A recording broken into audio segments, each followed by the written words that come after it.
What's going on, everyone? It's Jeremy. So if you missed one of my last videos, I did a week or two ago.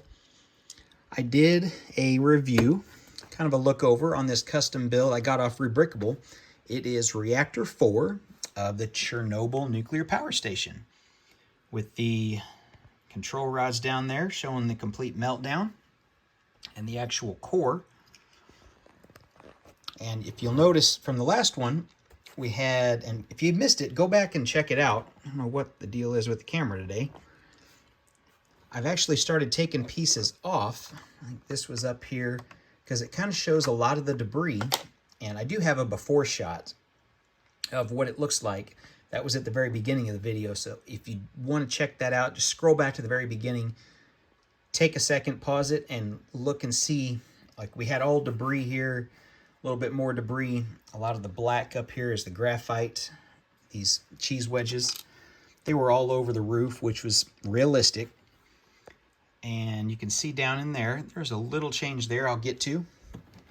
I actually extended this out to be a perfect square because I'm working on making the sarcophagus for this, which this is a rough mock-up. It's not set yet, but kind of will fit kind of like that. It's going to go a little higher and go across. I also need to add rust. So I've got those pieces. So I'm just trying to get my basic shaping before I go through and take out these bricks and start using a bunch of plates to make it way, way more realistic looking. Rusted, just old looking. But yeah, that's what I'm going for. So you can kind of see on this side I didn't extend out. It's just going to have it go straight up and over to protect the core, which this was built in haste just to get the core covered to avoid any more exposure to radiation.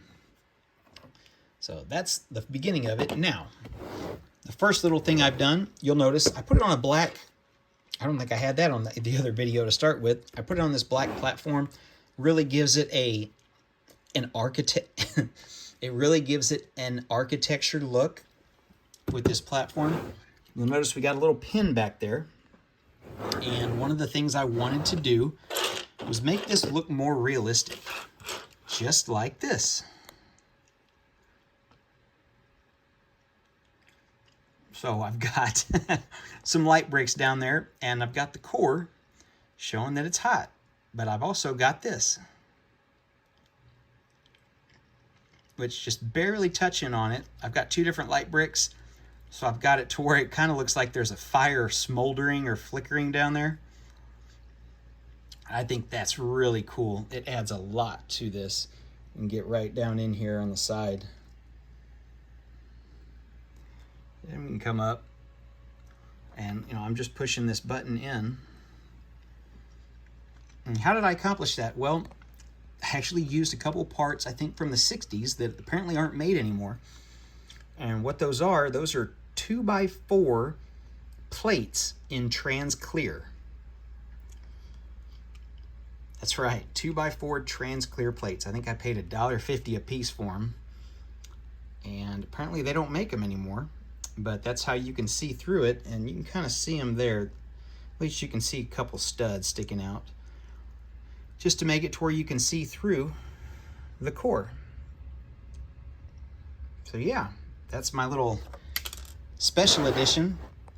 And then the other thing here is, I'm kind of making this video to start with now, then I'm going to come back here in, well, just a couple seconds and on this video and show you what the sarcophagus looks like. But I wanted to do this to start with to show you just an idea and some pieces that did exist that, man, they really need to bring those pieces back. That's a shame that you can't get trans clear plates of any larger size anymore. So yeah, so I've got to level this off, make this flat, because this is the way it was, I think, with this piece up here. So I've got to make this flat so I can fit my front of the sarcophagus level right there to build on. It'll go up, and if I kind of sit that there, you get an idea, rough idea. It's pretty close to the actual shaping, it's just not the actual color. It's going to come up a little more. It's got to sit on this ledge here and then come back over to the other side. There we go. Reactor number 4. And this camera does not agree today. Okay, well, let me get this built and we'll take a look at what it looks like all completed. Basically the way it looked like from end of 1985 or 89, or I'm sorry, 1986, end of that, early 1987, up until 2017 when the new safe confinement was added, which is just a huge, massive dome. It's basically the size of a stadium. Also, a little trivia note that safe confinement dome was the largest man-made structure ever made movable on land. And they just used large pumps and hydraulic pressure to just move it inches a day until it got into place.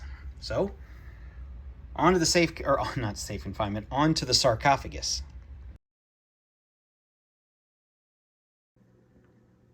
Okay, so here it is complete with the sarcophagus.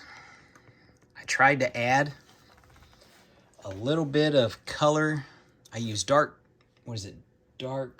orange and dark red to make it have a rusty look. I think I succeeded in that. I think for any Minecraft person out there, I think I succeeded in making it a little Minecrafty, if that's a word. If not, I just invented a word.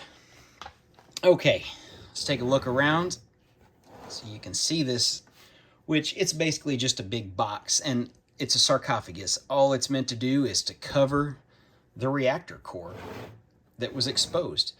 The one side doesn't look as good. This whole side here, in reality, that's where the turbine hull was. So you had this big, long hull that, I mean, it's basically way out here, and you can see that in some photos. I'm going to have some photos here in a little bit. I'll just kind of inset as I talk. But this view here is probably the most iconic one, because if you were to stand right around here, this is where the drop-off point was about 4 or 5 years ago, within the last 3 years. And this is where a lot of people got pictures. I guess this was pre-2017, so before the safe confinement covered this over. I do have a picture. I'll just show you that now and try to do a side-by-side comparison or a flip back and forth comparison so you can see what I was going for with my source material. And we've got our entire structure. Everything's still the same on the back. Now, none of this opens up. It's all solid. There's nothing there. I can pop this off if I want. There's nothing under it. It doesn't show anything. So the one thing I did do, I'm going to move this forward. I made this semi-modular to where I can pop this off. It's just a solid chunk. To be able to take that off, that way you can look down in there, as I horribly bumped the camera, and then I can turn on my... Try to get it just right.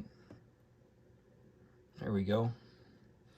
To show the little fire that was going. Which it's still, I mean, there's still heat being put off of it today. Down in there, I added some more.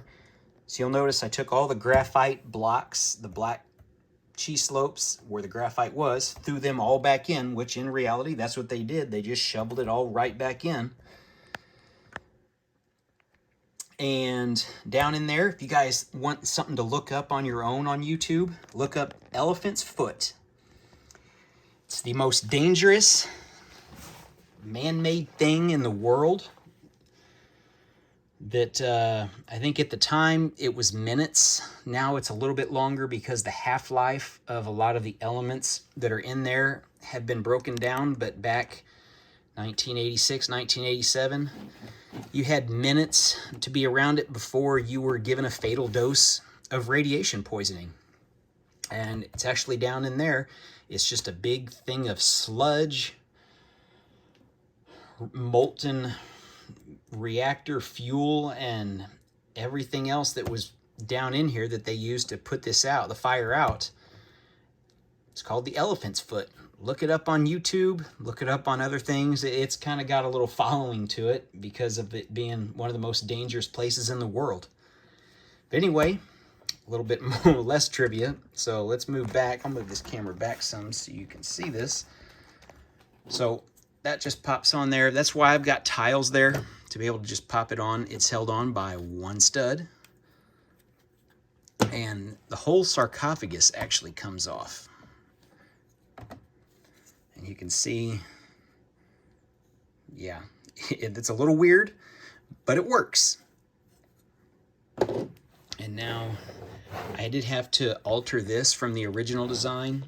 Altered all the debris over here that was left just a little bit to be able to make that angle work, which is what I was going for, because you can only fit so much under that. So that's why I did that.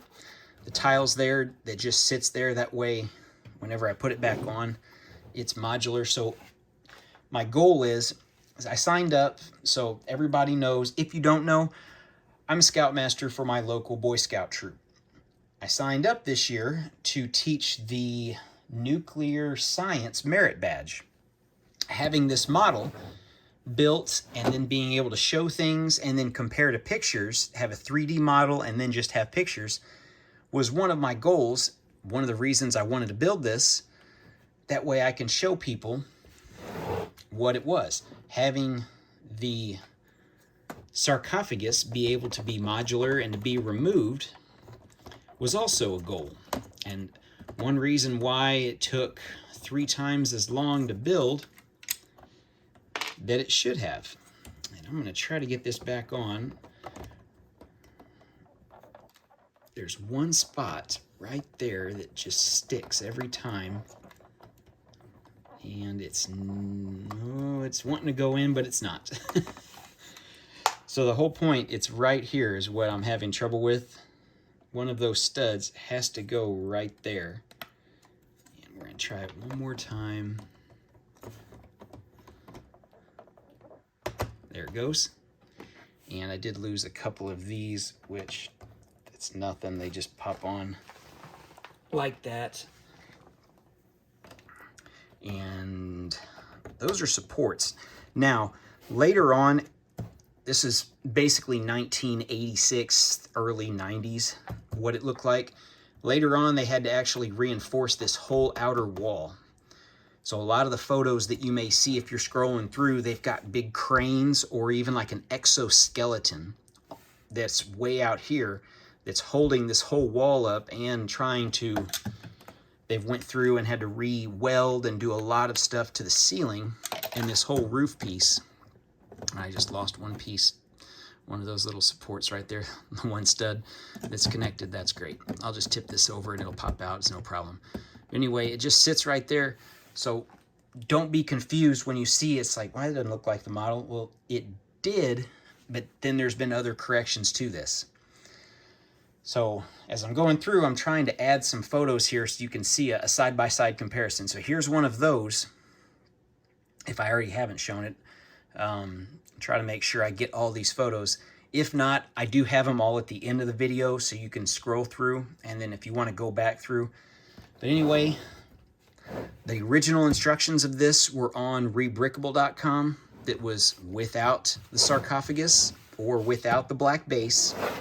No light brick or anything. I added all that myself. He just gave me the original design, which is what I needed, and then I just went from there, took it, and improved on it, which with rebrickable.com, that's usually what I do with a lot of them. I'll find the inspiration.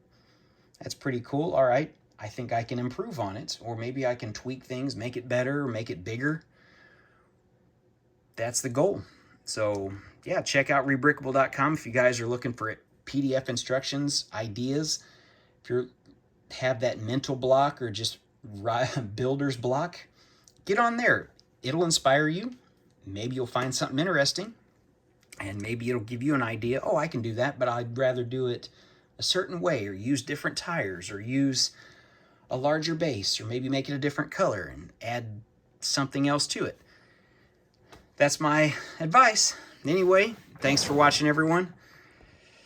This is one of my favorite sets that I've built, favorite models. It's going to go on one of the shelving units for sure in my Lego room. But that's what I got. Hopefully you guys liked it. Thanks for watching. We'll see you in the next one.